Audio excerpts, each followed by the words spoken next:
Hey folks, welcome back to Midwest Long Range. Today we got a really cool project that I've been dying to show you, so stick with me.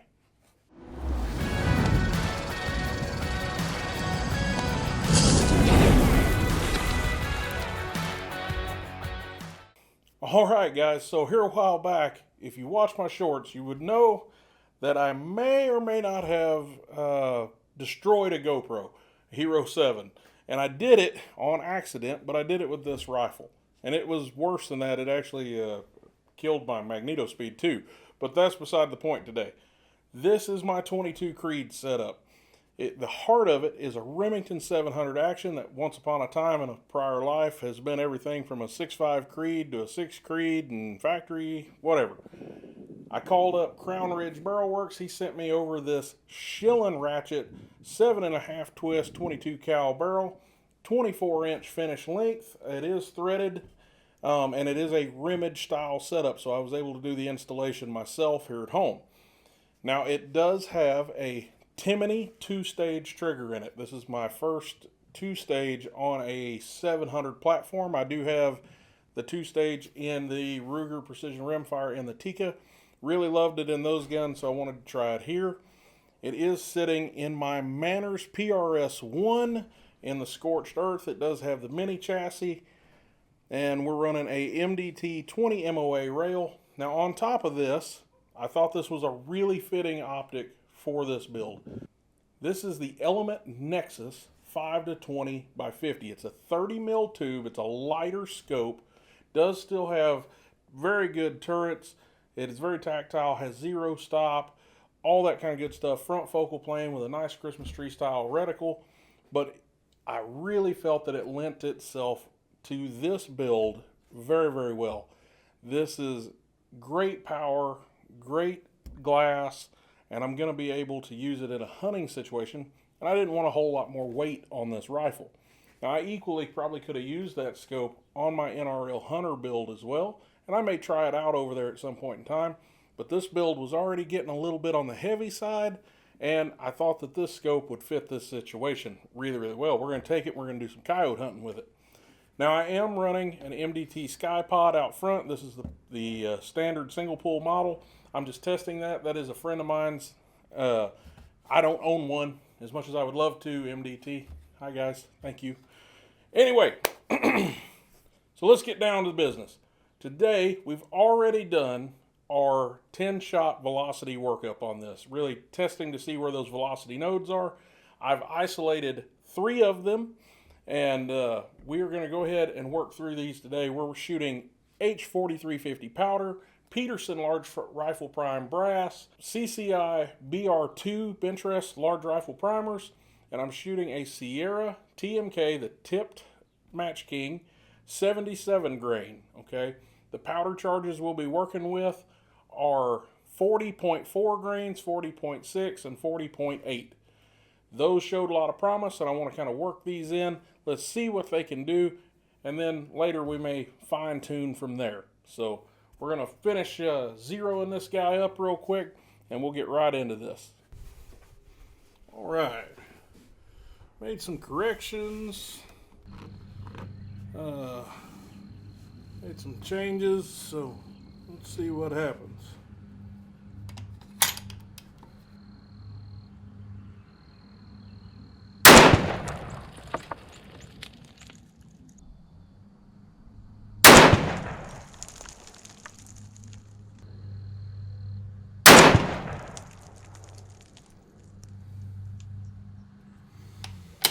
All right. So on that, that was really just a side end load. I just kind of threw it together and was even using it for checking some seating depth. But, so I had some pretty off SDs. We were at about 32.93 as far as velocity goes, but had an SD of about 23. So hopefully these loads are a little better than that. They're definitely a lot more consistent anyway. So we'll be starting at 40.4 grains of H4350. Let's see how it goes. 5 shots.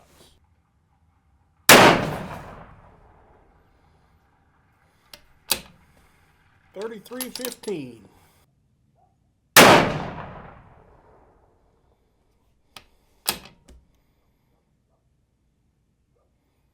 $32.60.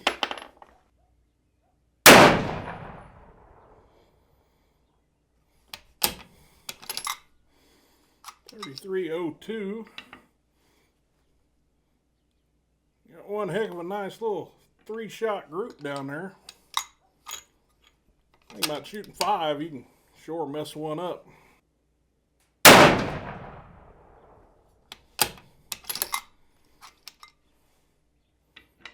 $33.75.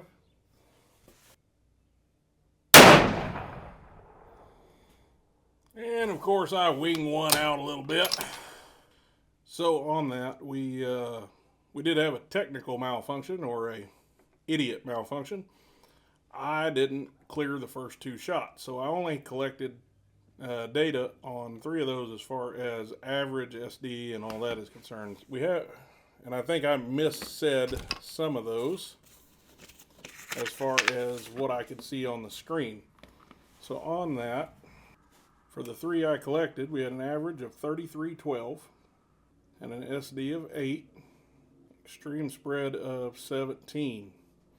And we'll measure the group later. Now, I did have one that I know would have changed that number quite a bit because it was at like 32.60. So we have to take this with a bit of a grain of salt, but I will get these cleared before the next run. I use a Sporter magneto speed instead of a V3. So that's what happens. Alright, so now we're going to move on to 40.6 grains. We've given the barrel some time to cool down so that our numbers are good. Let's see what we got. Now keep in mind, this, I mean, even though it is built very much like a precision rifle, this is a hunting gun. So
we got a really nice little group running down there.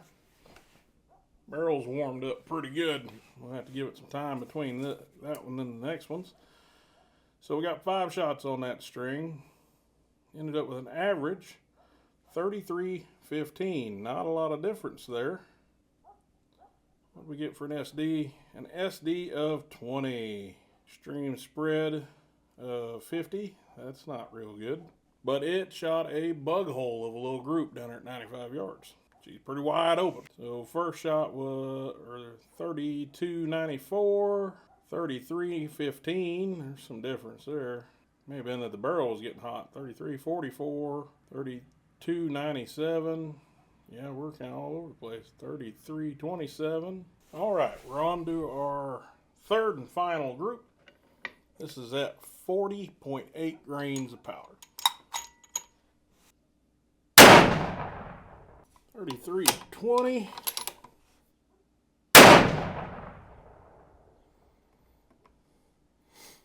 Look like same hole. 32.80. Oh, I parted one outside. I think that was me.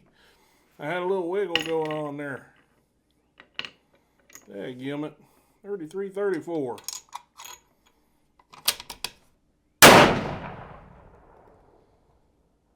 Yeah, I think that one was me. I think that'd have been this would be a one-holer maybe. 33-35. There we go.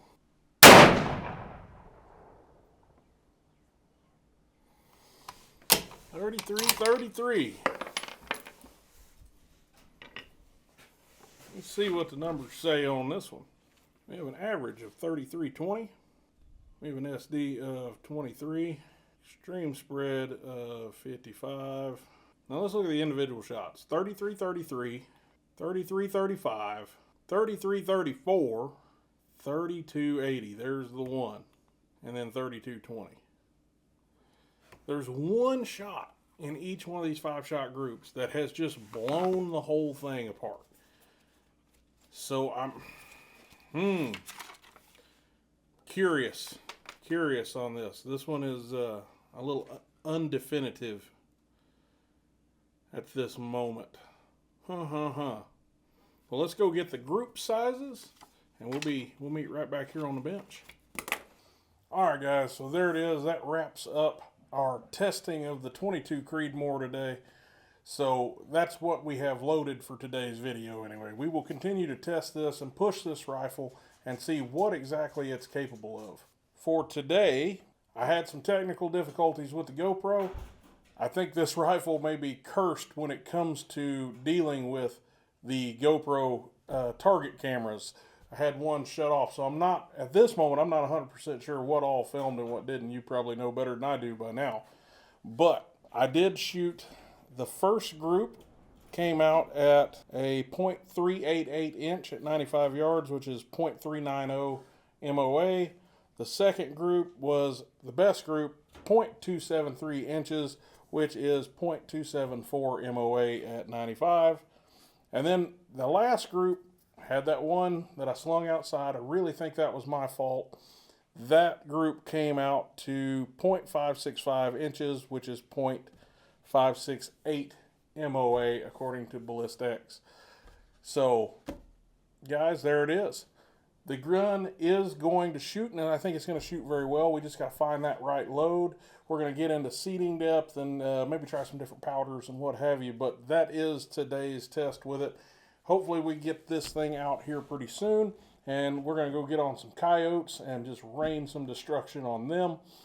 The Element Nexus, great scope, worked really well for what I was doing today, very clear.